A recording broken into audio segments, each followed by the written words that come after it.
Assalamualaikum sahabat rasa, apakah kalian tahu mengapa orang barat takut dengan Islam? Simak video ini, jangan sampai kelewatan.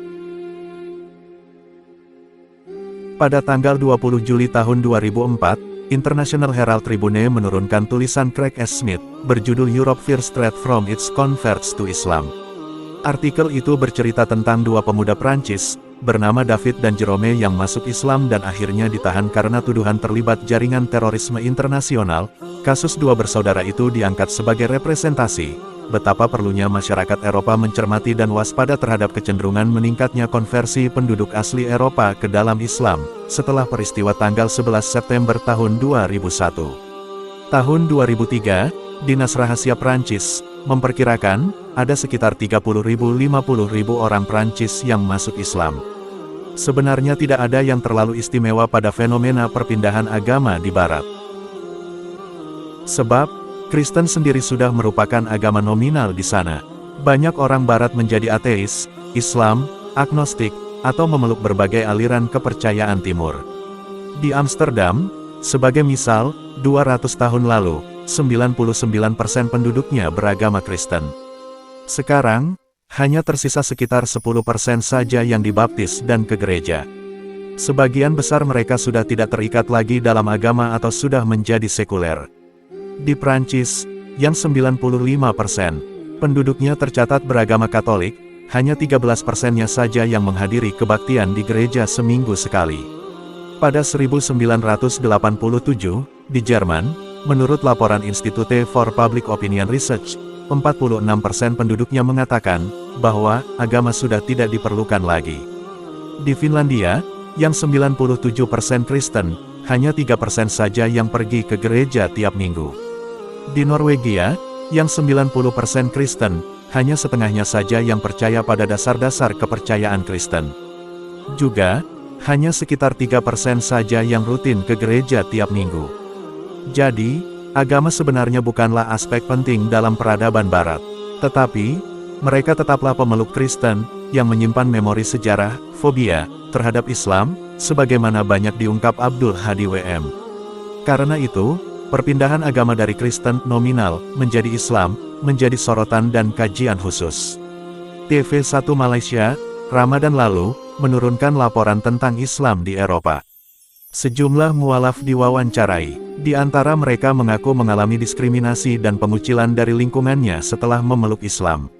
Mereka mengaku heran, saat mereka menjadi pemabok, pecandu narkotika, atau pezina, mereka tidak dikucilkan. Tetapi, setelah memeluk Islam, sorotan menimpa mereka. Apalagi, pasca peristiwa tanggal 11 September tahun 2001. Sebenarnya, kaum muslim perlu menelaah dengan cermat karakter peradaban Barat itu sendiri. Sebab, mau tidak mau, suka atau tidak suka, Barat adalah peradaban besar yang kini mendominasi dan menghegemoni umat manusia dalam berbagai aspek kehidupan. Dunia Islam tidak lepas dari cengkeraman ini. Di tengah nada-nada cukup optimis terhadap masa depan peradaban Barat, seperti yang disuarakan Francis Fukuyama, sebenarnya juga semakin banyak ilmuwan yang melihat peradaban Barat sebagai ancaman bagi umat manusia. Marvin Perry memulai kata pengantar untuk bukunya Western Civilization, A Brief History dengan ungkapan, Western Civilization is a grand but tragic drama. Menurut Perry, peradaban Barat adalah peradaban yang besar, tetapi merupakan drama yang tragis. Meskipun sukses dalam pengembangan berbagai bidang kehidupan, tetapi kurang berhasil dalam menyelesaikan penyakit sosial dan konflik antar negara. Sains Barat, meskipun sukses dalam mengembangkan berbagai sarana kehidupan, tetapi sekaligus juga memproduksi senjata pemusnah massal. Di samping mempromosikan perlindungan hak asasi manusia, Barat pun memproduksi rezim-rezim totaliter yang menindas kebebasan individu dan martabat manusia. Juga, meskipun Barat berkomitmen untuk mempromosikan konsep kesetaraan manusia, namun sekaligus Barat juga melakukan praktik rasisme yang brutal.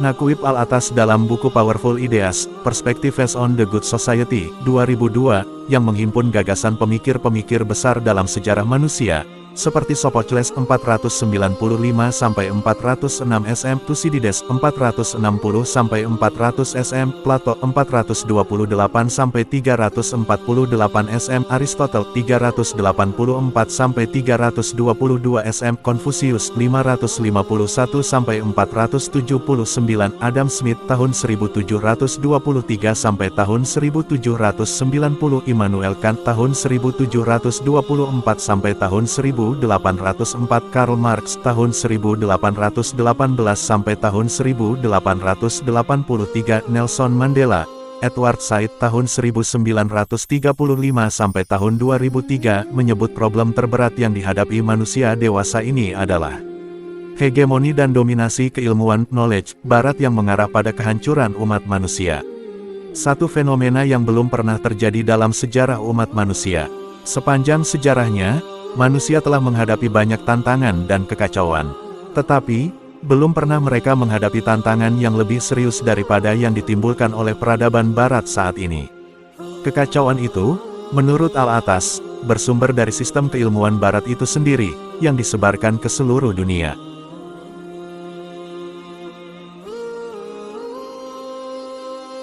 Ya, itulah sahabat rasa kenapa Barat takut dengan Islam. Terima kasih telah menyimak video ini, terus dukung channel ini. Wassalamualaikum warahmatullahi wabarakatuh.